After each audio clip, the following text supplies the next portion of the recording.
Students, today we see the topic division by 10. See the example. In the first example, we have to divide 65 by 10. So I am going to divide 65 by 10 by the long division method. The first digit of 65 is 6, but 6 is less than 10. So we cannot divide 6 by 10. So what we have to do now? Yes, we have to divide the first two digit, that is 65 by 10 now, right?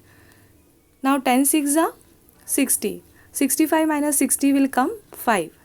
So in this division, the quotient is 6 and the remainder is 5. Coming to the second example, here we have to divide 147 by 10. Again, in 147, the first digit is 1, which is less than 10. So we cannot divide 1 by 10, right? Therefore, we need to divide the first two digit by 10 now. Now 10 ones are 10. And 14 minus 10 will come 4.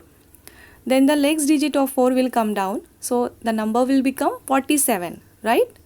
Now I am going to divide 47 by 10. Now 10 fours are 40.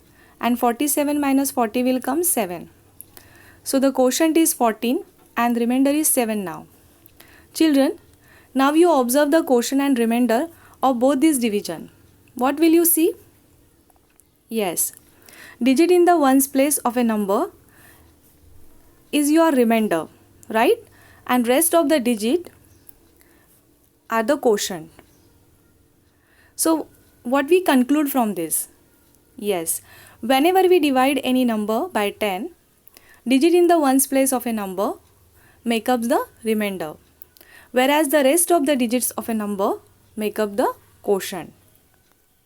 Based on this, let us solve the mental maths given in your textbook on page number 57. In this mental math, you are asked to find out the quotient and remainder, but without doing long division. So how we will find the quotient and remainder without doing long division? It's very simple. Just now I told you, when we divide any number by 10, digit in the ones place makes up the remainder, whereas rest of the digit make up the quotient, right? So let us solve. First we have to divide 42 by 10. Then what will be the quotient and remainder? Digit in the ones place of 42 is 2.